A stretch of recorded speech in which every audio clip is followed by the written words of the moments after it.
ਤਰਨ ਜੇ ਲਗ ਭਉ ਜਲ ਤਰਨਾ, ਬਿਨਤ ਕਰੂੰ ਅਰਦਾਸ ਸੁਣੋ, ਜੇ ਠਾਕੁਰ ਭਾਵੈ ਦੇਵ ਦਰਸ਼ ਮਨ ਚਾਓ, ਭਗਤ ਏ ਮਨ ਠਹਿਰਾਵ। ਭਲੇ ਉਚਰਾਗ ਅੰਧਿਆਰ ਮੈਂ, ਸਭ ਕਲ ਉਧਰੀ ਇੱਕ ਨਾਮ ਧਰਮ। ਪ੍ਰਗਟ ਸਗਲ ਹਰ ਭਮਨ ਮੈਂ, ਜਨ ਨਾਨਕ ਗੁਰ ਪਾਰ ਬ੍ਰਹਮ। ਵਾਹਿਗੁਰੂ ਜੀ।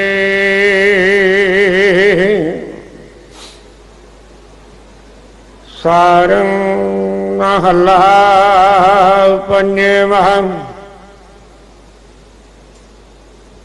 ਧਿਆਇਓ ਅੰਤ ਵਾਰ ਨਾਮ ਸਖਾ,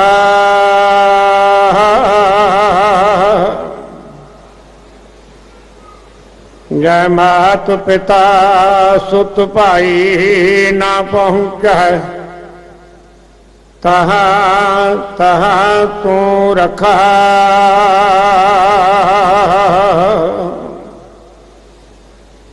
ਧਿਆਇਓ ਅੰਤ ਵਾਰ ਨਾਮ ਸਖਾ,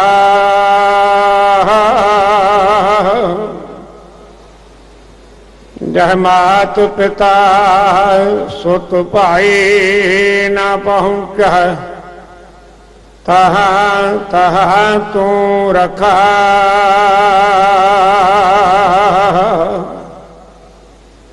ਰਹਾਉ ਅੰਧਕੂਪ ਗ੍ਰਹਿ ਮੈਂ ਤਿਨ ਸਿਮਰਿਓ, ਜਿਸ ਮਸਤਕ ਲੇਖ ਲਿਖਾ।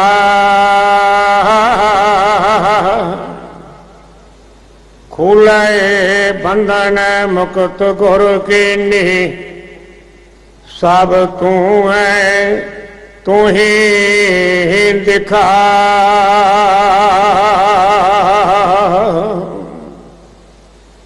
ਅੰਮ੍ਰਿਤ ਨਾਮ ਪਿਆ ਮਨ ਤ੍ਰਿਪਤਿਆ, ਅਗਾਏ ਰਸਨ ਚਖਾ।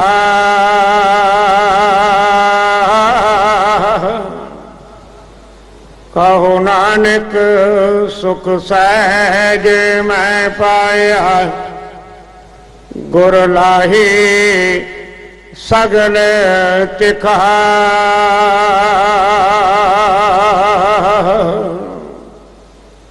ਅੰਮ੍ਰਿਤ ਨਾਮ ਪਿਆ ਮਨ ਤ੍ਰਿਪਤਿਆ, ਅਗਾਏ ਰਸਨ ਚਖਾ।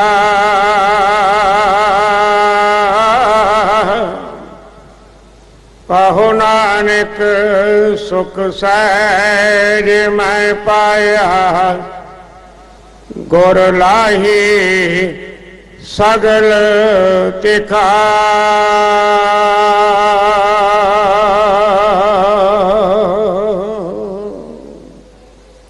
ਵਾਹਿਗੁਰੂ ਜੀ ਕਾ ਖਾਲਸਾ, ਵਾਹਿਗੁਰੂ ਜੀ ਕੀ ਫਤਿਹ। ਇਸ ਪਾਵਨ ਸ਼ਬਦ ਦੀ ਲੜੀਵਾਰ ਵਿਚਾਰ ਆਪ ਜੀ ਨੂੰ ਸਰਵਣ ਕਰਵਾ ਰਹੇ ਹਨ ਸਤਿਕਾਰਯੋਗ ਸਿੰਘ ਸਾਹਿਬ ਗਿਆਨੀ ਜਸਵੀਰ ਸਿੰਘ ਜੀ ਰੋਡੇ, ਸਾਬਕਾ ਜਥੇਦਾਰ ਸ੍ਰੀ ਅਕਾਲ ਤਖਤ ਸਾਹਿਬ। ਸਿੰਘ ਸਾਹਿਬ ਜੀ ਕੋਲੋਂ ਗੁਰ ਸ਼ਬਦ ਦੀ ਵਿਚਾਰ ਗੁਰਮਤਿ ਵਿਚਾਰਾਂ ਸਰਵਣ ਕਰ ਲਾਭ ਪ੍ਰਾਪਤ ਕਰੋ ਜੀ। ਰੋਜ਼ਾਨਾ ਦੀ ਤਰ੍ਹਾਂ ਸੰਗਤ ਦੇ ਜਾਣਕਾਰੀ ਵਾਸਤੇ ਬੇਨਤੀ ਕੀਤੀ ਜਾਂਦੀ ਹੈ। ਇਸ ਪਾਵਨ ਅਸਥਾਨ ਦੇ ਗੁਰਧਾਮਾਂ ਦੀ ਸੇਵਾ ਸੰਤ ਬਾਬਾ ਬਚਨ ਸਿੰਘ ਜੀ ਘਰ ਸੇਵਾ ਵਾਲੇ ਕਰਵਾ ਰਹੇ ਹਨ। ਇਸ ਪਾਵਨ ਸਥਾਨ ਦੇ ਚੌਗਿਰਦੇ ਦੀ ਹਰਿਆਵਲ ਦੀ ਸੇਵਾ ਸੰਤ ਗਿਆਨੀ ਬਾਬਾ ਹਰਨਾਮ ਸਿੰਘ ਜੀ ਮੁਖੀ ਦਮਦਮੀ ਟਕਸਾਲ ਵਾਲੇ ਕਰਵਾ ਰਹੇ ਹਨ। ਚੱਲ ਰਹੀਆਂ ਸੇਵਾਵਾਂ ਵਿੱਚੋਂ ਪੂਰੀ ਵਾਲੇ ਮਹਾਂਪੁਰਖ ਬਾਬਾ ਕਸ਼ਮੀਰ ਸਿੰਘ ਜੀ ਗੁਰ ਉਪਦੇਸ਼ ਪ੍ਰਿੰਟਿੰਗ ਪ੍ਰੈਸ ਦੀ ਰੈਨੋਵੇਸ਼ਨ ਕਰਵਾ ਰਹੇ ਹਨ। ਸਾਰੀਆਂ ਸੇਵਾਵਾਂ ਵਿੱਚ ਹਿੱਸਾ ਪਾ ਕੇ ਗੁਰੂ ਦੀਆਂ ਖੁਸ਼ੀਆਂ ਪ੍ਰਾਪਤ ਕਰਨੀਆਂ। ਐਤਵਾਰ ਇਸ ਪਾਵਨ ਅਸਥਾਨ ਵਿਖੇ ਅੰਮ੍ਰਿਤ ਸੰਚਾਰ ਹੁੰਦਾ ਹੈ। ਠੀਕ 11 ਵਜੇ ਅੰਮ੍ਰਿਤ ਸੰਚਾਰ ਵਾਸਤੇ ਪਹੁੰਚਣ ਵਾਸਤੇ ਕੇਸੀ ਇਸ਼ਨਾਨ ਕਰਕੇ ਇੱਕ ਕਾਰਾਂ ਸਮੇਤ ਤਿਆਰ ਬਰ ਤਿਆਰ ਹੋ ਕੇ ਸਮੇਂ ਸਿਰ ਪਹੁੰਚ ਕੇ ਗੁਰੂ ਵਾਲੇ ਬਣ ਕੇ ਗੁਰੂ ਦੀਆਂ ਖੁਸ਼ੀਆਂ ਪ੍ਰਾਪਤ ਕਰੋ। ਧੰਨ ਗੁਰੂ ਅਰਜਨ ਦੇਵ ਪਾਤਸ਼ਾਹ ਜੀ ਦਾ ਸ਼ਹੀਦੀ ਗੁਰਪੁਰਬ 7 ਜੂਨ ਨੂੰ ਆ ਰਿਹਾ ਹੈ। ਹਰ ਸਾਲ ਦੀ ਤਰ੍ਹਾਂ ਦਿੱਲੀ ਸਿੱਖ ਗੁਰਦੁਆਰਾ ਪ੍ਰਬੰਧਕ ਕਮੇਟੀ ਵੱਲੋਂ ਗੁਰਦੁਆਰਾ ਕਾਵਗੰਜ ਸਾਹਿਬ ਵਿਖੇ ਲੱਖੀ ਸ਼ਾਹ ਬਨਜਾਰਾ ਹਾਲ ਵਿਖੇ ਅੰਮ੍ਰਿਤ ਵੇਲੇ ਤੋਂ ਦੇਰ ਰਾਤ ਤੱਕ ਦੀਵਾਨ ਸੱਜਣਗੇ। ਹਾਜ਼ਰੀਆਂ ਭਰ ਕੇ ਗੁਰੂ ਦਾ ਸਰਵਣ ਕਰਕੇ ਲਾਭ ਪ੍ਰਾਪਤ ਕਰਨਾ ਜ਼ਰੂਰੀ ਬੇਨਤੀ ਜੋ ਰੋਜ਼ਾਨਾ ਕੀਤੀ ਜਾ ਰਹੀ ਹੈ। ਇਸ ਪਾਵਨ ਸਥਾਨ ਵਿਖੇ ਬਾਹਰ ਕਾਊਂਟਰ ਲੱਗ ਚੁੱਕਾ ਹੈ। ਜਗਤ ਗੁਰੂ ਧੰਨ ਗੁਰੂ ਨਾਨਕ ਦੇਵ ਪਾਤਸ਼ਾਹ ਜੀ ਦੇ 550 ਸਾਲਾ ਗੁਰਪੁਰਬ ਨੂੰ ਸਮਰਪਿਤ ਵਿਸ਼ੇਸ਼ ਤੌਰ 'ਤੇ ਕਾਊਂਟਰ ਖੋਲ੍ਹਿਆ ਗਿਆ ਹੈ। ਬੱਚਿਆਂ ਨੂੰ ਅਡਾਪਟ ਕਰਨ ਵਾਸਤੇ, ਗੁਰਸਿੱਖ ਬੱਚੇ ਅਡਾਪਟ ਕਰਨ ਵਾਸਤੇ ਇਹ ਵਿਸ਼ੇਸ਼ ਤੌਰ 'ਤੇ ਕਾਊਂਟਰ ਖੋਲ੍ਹਿਆ ਗਿਆ ਹੈ। ਉਸ ਤੋਂ ਪੂਰੀ ਜਾਣਕਾਰੀ ਆਪ ਲੈ ਸਕਦੇ ਹੋ। ਆਓ ਅਗਲੇ ਸਮੇਂ ਵਾਸਤੇ ਗੁਰ ਸ਼ਬਦ ਦੀ ਵਿਚਾਰ, ਗੁਰਮਤਿ ਵਿਚਾਰ ਸਰਵਣ ਕਰ ਲਾਹਾ ਪ੍ਰਾਪਤ ਕਰੀਏ ਜੀ। ਵਾਹਿਗੁਰੂ ਜੀ ਕਾ ਖਾਲਸਾ, ਵਾਹਿਗੁਰੂ ਜੀ ਕੀ ਫਤਿਹ। ਵਾਹਿਗੁਰੂ ਜੀ।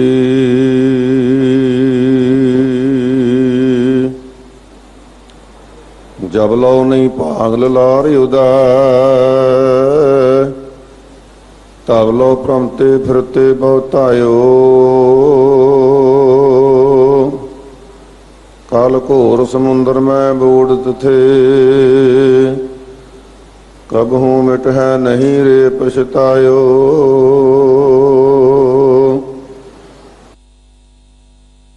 ਅਥਰਾ ਜਗ ਤਾਰਨ ਕੋ ਅਵਤਾਰ ਬਨਾਇਓ। ਜਪਿਓ ਜਨ ਅਰਜਨ ਦੇਵ ਗੁਰੂ, ਫਿਰ ਸੰਕਟ ਜੋਨ ਗਰਭ ਨਹਿ ਆਇਓ। ਬਾਣੀ ਗੁਰੂ ਗੁਰੂ ਹੈ ਬਾਣੀ, ਵਿੱਚ ਬਾਣੀ ਅੰਮ੍ਰਿਤ ਸਾਰੇ।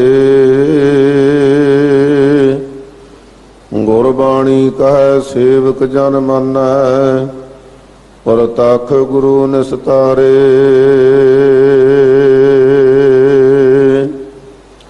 ਫਿਰਤ ਫਿਰਤ ਪ੍ਰਭ ਆਇਆ, ਪਰਿਆ ਤਉ ਸਰਨਾਏ। ਨਾਨਕ ਕੀ ਪ੍ਰਭ ਬੇਨਤੀ, ਆਪਣੀ ਭਗਤੀ ਲਾਏ।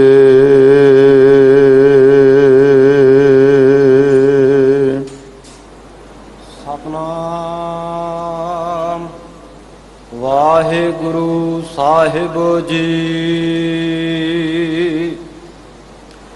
ਸਾਰਗ ਮਹੱਲਾ ਪੰਜਵਾ। ਧਿਆਇਓ ਅੰਤ ਬਾਰ ਨਾਮ ਸਖਾ, ਜਹ ਮਾਤ ਪਿਤਾ ਸੁਤ ਭਾਈ ਨ ਪਹੁੰਚੈ, ਤਹਾ ਤਹਾ ਤੂ ਰੱਖਾ। ਵਾਹਿਗੁਰੂ ਜੀ ਕਾ ਖਾਲਸਾ, ਵਾਹਿਗੁਰੂ ਜੀ ਕੀ ਫਤਿਹ। ਸਤਿਗੁਰੂ ਗਰੀਬ ਨਵਾਜ, ਪਤਿਤ ਪਾਵਨ ਭਗਤ ਵਛਲ ਕਿਰਪਾ ਦੇ ਖਜ਼ਾਨੇ, ਜੁਗੋ ਜੁਗ ਅਟਲ ਸਤਿਗੁਰੂ ਧੰਨ ਗੁਰੂ ਗ੍ਰੰਥ ਸਾਹਿਬ ਸੱਚੇ ਪਾਤਸ਼ਾਹ ਜੀ ਦੀ ਪਾਵਨ ਪਵਿੱਤਰ ਹਜ਼ੂਰੀ ਵਿੱਚ ਅਥਵਾ ਬਾਲਾ ਪ੍ਰੀਤਮ ਸਤਿਗੁਰੂ ਸਾਹਿਬ ਸ੍ਰੀ ਗੁਰੂ ਹਰਿਕ੍ਰਿਸ਼ਨ ਸਾਹਿਬ ਸੱਚੇ ਪਾਤਸ਼ਾਹ ਜੀ ਦੇ ਪਾਵਨ ਸਥਾਨ ਗੁਰਦੁਆਰਾ ਬੰਗਲਾ ਸਾਹਿਬ ਵਿਖੇ ਰੋਜ਼ਾਨਾ ਦੀ ਤਰ੍ਹਾਂ ਹਾਜ਼ਰੀਆਂ ਭਰ ਰਹੇ ਗੁਰੂ ਰੂਪ ਗੁਰੂ ਖਾਲਸਾ ਜੀ। ਬਹੁਤ ਸਾਰੀਆਂ ਗੁਰੂ ਕੀਆਂ ਸਿੱਖ ਸੰਗਤਾਂ ਨੇ ਅੰਮ੍ਰਿਤ ਵੇਲੇ ਤੋਂ ਹੀ ਸੇਵਾ ਸਿਮਰਨ ਦੀਆਂ ਹਾਜ਼ਰੀਆਂ ਭਰੀਆਂ, ਨਿਤਨੇਮ ਸਰਵਣ ਕੀਤਾ। ਉਪਰੰਤ ਆਸਾ ਜੀ ਦੀ ਵਾਰ ਦੇ ਸੰਪੂਰਨ ਕੀਰਤਨ ਹੋਏ ਹਨ। ਮਹਾਰਾਜ ਦਾ ਇਹ ਹੁਕਮ ਹੈ ਕਿ ਗੁਰੂ ਕੀ ਬਾਣੀ ਦੀ ਜਿਹੜੀ ਕੀਰਤੀ ਹੈ, ਇਹ ਕਲਯੁਗ ਦੇ ਵਿੱਚ ਪ੍ਰਮੁੱਖ ਸਾਧਨ ਹੈ। ਭਵਜਲ ਸੰਸਾਰ ਤਰਨ ਨੂੰ ਆਪਣੇ ਮਨ ਨੂੰ ਇਕਾਗਰ ਕਰਨ ਲਈ ਸਭ ਤੋਂ ਵੱਡਾ ਸਾਧਨ ਹੈ। ਕਲਯੁਗ ਮੈਂ ਕੀਰਤਨ ਪ੍ਰਧਾਨਾ, ਗੁਰਮੁਖ ਜਪੀਆ ਲਾਏ ਧਿਆਨਾ। ਆਪ ਤਰਾ ਸਗਲੇ ਕੁਲ ਤਾਰੇ, ਹਰ ਦਰਗਹਿ ਪਤ ਸਿਉ ਜਾਏਗਾ। ਇਹ ਵੱਡਾ ਸਾਧਨ ਹੈ। ਗੁਰੂ ਕੀ ਬਾਣੀ ਦਾ ਮਨੋਹਰ ਕੀਰਤਨ ਸਰਵਣ ਕੀਤਾ ਹੈ, ਆਨੰਦ ਪ੍ਰਾਪਤ ਕੀਤਾ ਹੈ, ਅਥਵਾ ਦੂਰ ਦਰੇਡੇ ਦੇਸ਼ ਔਰ ਵਿਦੇਸ਼ਾਂ ਦੇ ਵਿੱਚ ਗੁਰੂ ਕੀਆਂ ਸੰਗਤਾਂ ਰੋਜ਼ਾਨਾ ਦੀ ਤਰ੍ਹਾਂ ਹੀ ਇਸ ਮਹਾਨ ਪ੍ਰੋਗਰਾਮ ਦਾ ਆਨੰਦ ਮਾਣਦੀਆਂ ਹਨ। ਗੁਰੂ ਕੀ ਕਥਾ ਸੁਣਦੇ ਹਨ, ਕੀਰਤਨ ਸੁਣਦੇ ਹਨ, ਆਨੰਦ ਕਰਦੇ ਹਨ।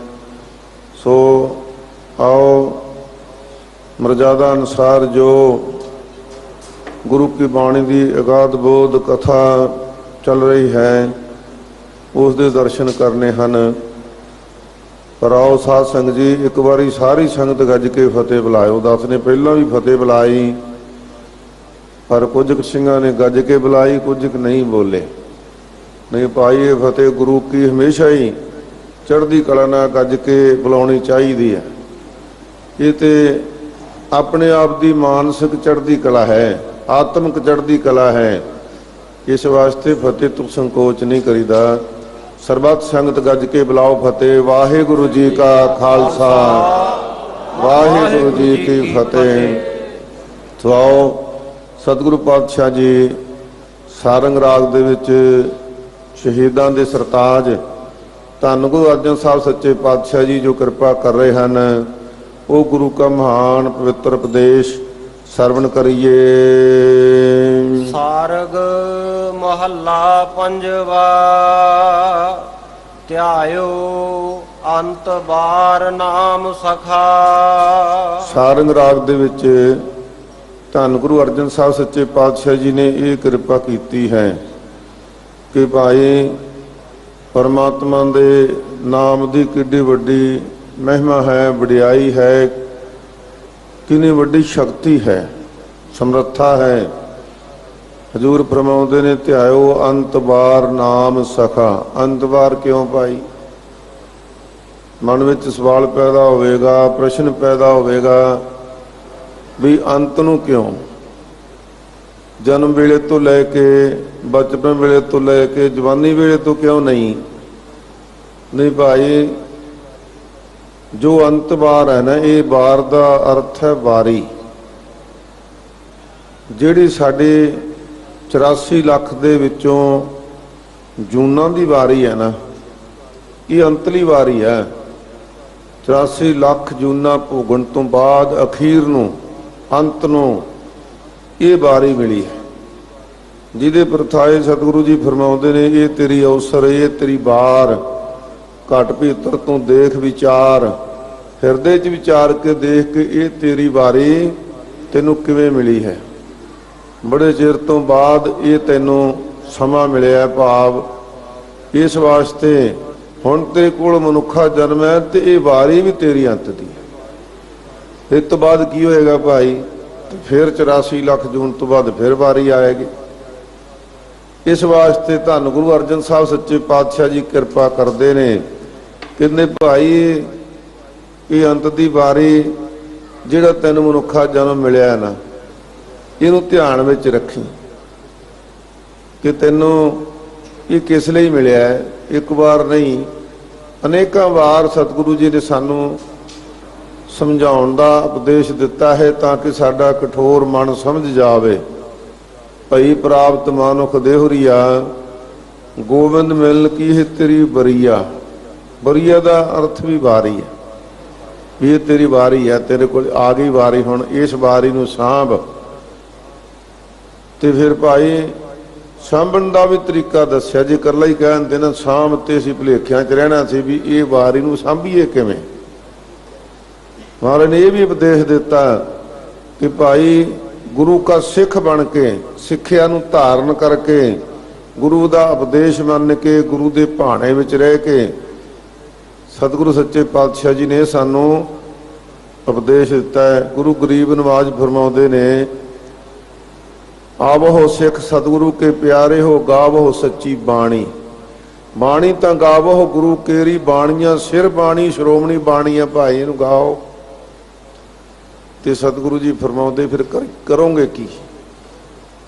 ਕਿਵੇਂ ਇਸ ਵਾਰੀ ਨੂੰ ਸਾਂਭੋਗੇ? ਤਰਤੀਬ ਹੈ ਨਾ ਵਾਰੀ ਸਾਂਭਣ ਦੀ। ਤੇ ਹਜੂਰ ਨੇ ਫਰਮਾਇਆ, ਗੁਰ ਸਤਿਗੁਰ ਕਾ ਜੋ ਸਿੱਖ ਖਾਏ ਸੋ ਭਲਕੇ ਉਠ ਹਰ ਨਾਮ ਧਿਆਵੈ। ਉਦਮ ਕਰੇ ਭਲਕੇ ਪ੍ਰਭਾਤੀ, ਇਸ਼ਨਾਨ ਕਰੇ ਅੰਮ੍ਰਿਤਸਰ ਨਹਾਵੈ। ਉਪਦੇਸ਼ ਗੁਰੂ ਹਰ ਹਰ ਜਪ ਜਾਪੈ, ਸਭ ਕਿਲ ਬਿਖ ਪਾਪ ਦੋਖ ਲੈ ਜਾਵੈ। ਫਿਰ ਚੜ੍ਹੈ ਦਿਵਸ ਗੁਰਬਾਣੀ ਗਾਵੈ, ਬਹਿੰਦਿਆਂ ਉਠਦਿਆਂ ਹਰ ਨਾਮ ਧਿਆਵੈ। ਜੋ ਸਾਸ ਗਰਾਸ ਧਿਆਏ ਮੇਰਾ ਹਰ ਹਰ, ਸੋ ਗੁਰ ਸਿੱਖ ਗੁਰੂ ਮਨ ਭਾਵੈ। ਇਹ ਵਾਰੀ ਨੂੰ ਸਾਂਭਣ ਵਾਸਤੇ ਸਤਿਗੁਰੂ ਜੀ ਨੇ ਉਪਦੇਸ਼ ਬਖਸ਼ਿਆ ਕਿ ਭਾਈ ਇਸ ਵਾਰੀ ਨੂੰ ਸਾਂਭਣਾ ਹੈ। ਧਿਆਇਓ ਅੰਤ ਬਾਰ ਨਾਮ ਸਖਾ,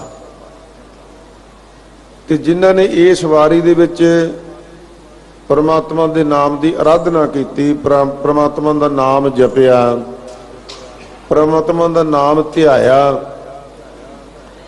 ਤੇ ਉਹਦੇ ਵਾਸਤੇ ਪੰਚਮ ਪਾਤਸ਼ਾਹ ਜੀ ਫਰਮਾਉਂਦੇ ਨੇ ਕਿ ਭਾਈ ਇਹਦੇ ਵਾਸਤੇ ਕੋਈ ਜਾਤੀ ਵਿਸ਼ੇਸ਼, ਕੋਈ ਵਿਅਕਤੀ ਵਿਸ਼ੇਸ਼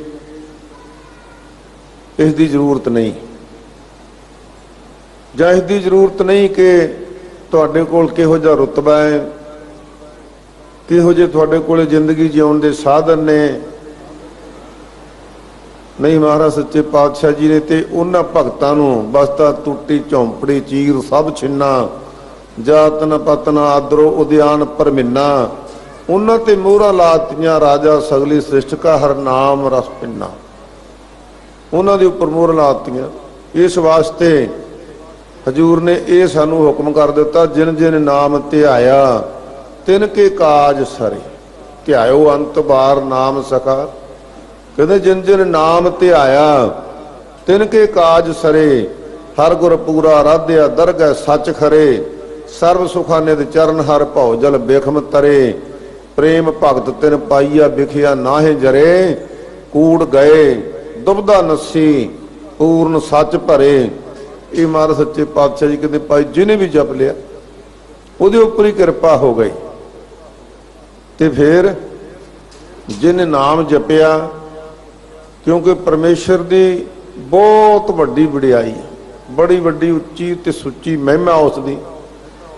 ਤੇ ਜਿਹੜੇ ਨਾਮ ਜਪ ਜਪ ਕੇ ਉਸ ਨਾਮੀ ਵਿੱਚ ਭੇਦ ਹੁੰਦੇ ਗਏ ਤੇ ਫਿਰ ਮਹਾਰਾਜ ਸੱਚੇ ਪਾਤਸ਼ਾਹ ਜੀ ਕਹਿੰਦੇ ਜਿਨ ਹਰ ਮਨ ਵਸਿਆ ਸੇ ਦਰ ਸਾਚੇ ਸਚਿਆਰਾ। ਉਹਨਾਂ ਦੀ ਸੋਭਾ ਜੁਗ ਜੁਗ ਹੋਈ, ਕੋਈ ਨਾ ਮੇਟਣ ਹਾਰ। ਕੋਈ ਮੇਟ ਵੀ ਨਹੀਂ ਸਕਦਾ। ਫਿਰ ਯਤਨ ਕੀਤੇ ਵੱਡੀਆਂ ਵੱਡੀਆਂ ਸਰਕਾਰਾਂ ਨੇ, ਉਹਨਾਂ ਦੀ ਸੋਭਾ ਮਿਟਣ ਵਾਸਤੇ ਨਹੀਂ ਮਿਟ ਸਕਦੀ। ਸਰੋਵ ਚਾਰ ਸਤਿਗੁਰੂ ਸੱਚੇ ਪਾਤਸ਼ਾਹ ਜੀ ਫਰਮਾਉਂਦੇ ਨੇ, ਧਿਆਇਓ ਅੰਤ ਬਾਰ ਨਾਮ ਸਖਾ। ਇਸ ਵਾਰੀ ਦੇ ਵਿੱਚ ਭਾਈ ਇਸ ਗੱਲ ਨੂੰ ਦ੍ਰਿੜਤਾ ਦੇ ਨਾਲ ਮਨ ਵਿੱਚ ਵਸਾ ਲਈਏ ਕਿ ਪ੍ਰਮਾਤਮਾ ਦੇ ਨਾਮ ਦਾ ਉਚਾਰਨ ਕਰਨਾ ਹੈ, ਪ੍ਰਮਾਤਮਾ ਦਾ ਨਾਮ ਆਰਾਧਨਾ ਹੈ। ਤੇ ਫਿਰ ਇੰਨੀ ਖੁੱਲ੍ਹ ਮਹਾਰਾਜ ਨੇ ਦਿੱਤੀ ਸਾਨੂੰ। ਨਹੀਂ ਕਿਹਾ ਕਿ ਤੁਸੀਂ ਵਿਹਲੇ ਬੈਠ ਕੇ ਨਾਮ ਜਪੋ, ਨਹੀਂ ਕਿਹਾ ਤੁਸੀਂ ਘਰ-ਬਾਰ ਤਿਆਗ ਕੇ ਜੰਗਲ ਬੀਆਬਾਨਾਂ ਦੇ ਵਿੱਚ ਜਾਓ ਤੇ ਉੱਥੇ ਝੁੱਗੀਆਂ ਝੌਂਪੜੀਆਂ ਵਿੱਚ ਬਹਿ ਕੇ ਨਾਮ ਜਪੋ, ਇਹ ਨਹੀਂ ਕਿਹਾ। ਉੱਥੇ ਵੀ ਜਪ ਲਓ, ਪਰ ਬੰਧਨ ਕੋਈ ਨਹੀਂ। ਊਠਤ ਬੈਠਤ ਸੋਵਤ ਧਿਆਈਐ, ਮਾਰਗ ਚਲਤ ਹਰੇ ਹਰ ਗਾਈਐ। ਸ਼ਰਵਣ ਸਨੀਜੈ ਅੰਮ੍ਰਿਤ ਕਥਾ, ਜਾਸ ਸੁਣੀ ਮਨ ਹੋਏ ਆਨੰਦਾ। ਦੁਖ ਰੋਗ ਮਨ ਸਗਲੇ ਲੱਥਾ। ਬਹਿੰਦਿਆਂ ਉੱਠਦਿਆਂ ਕੰਮ ਕਰਦਿਆਂ ਪਰਮਾਤਮਾ ਦਾ ਨਾਮ ਜਪ ਲਈਏ। ਭਗਤ ਨਾਮਦੇਵ ਜੀ ਆਪਸ ਵਿੱਚ ਬਚਨ ਵਿਲਾਸ ਕਰਦੇ ਭਗਤ ਤਰਲੋਚਨ ਨੂੰ ਕਹਿੰਦੇ ਨੇ। ਹੁਣ ਭਗਤ ਨਾਮਦੇਵ ਜੀ ਕੰਮਕਾਰ ਵਾਲੇ, ਖੇਤੀ ਕਰਨ ਵਾਲੇ, ਤੇ ਤਰਲੋਚਨ ਪੰਡਤ ਉਹ ਵਿਹਲਾ ਰਹਿ ਕੇ ਨਾਮ ਜਪਣ ਵਾਲਾ। ਪਹਿਲਾਂ ਪ੍ਰਾਪਤੀ ਕਿਹਨੂੰ ਹੋਈ? ਤੇ ਜਦੋਂ ਪ੍ਰਾਪਤੀ ਵੇਖੀ ਕਿ ਨਾਮਦੇਵ ਦੇ ਕਾਰਜ ਤੇ ਆਪ ਮਹਾਰਾਜ ਕਰਦਾ ਹੈ, ਨਾਮਦੇਵ ਦੀ ਬੜੀ ਮਹਿਮਾ ਸੁਣ ਲਈ। ਤੇ ਫਿਰ ਤਰਲੋਚਨ ਹੱਥ ਜੋੜ ਕੇ ਪੁੱਛਦਾ ਹੈ ਕਿ ਤੂੰ ਪਰਮਾਤਮਾ ਦਾ ਨਾਮ ਕਿਵੇਂ ਜਪਦਾ? ਤੇ ਬੜੇ ਖੁੱਲੇ ਖੁਲਾਸੇ ਵਿੱਚ ਉਹਨਾਂ ਕਿਹਾ, ਨਾਮਾ ਕਹਿ ਤਲੋਚਨਾ ਮੁਖ ਤੇ ਨਾਮ ਸੰਭਾਲ। ਹਾਥ ਪਾਉ ਕਰ ਕਾਮ ਸਭ ਚੀਤ ਨਿਰੰਜਨ ਨਾਲ।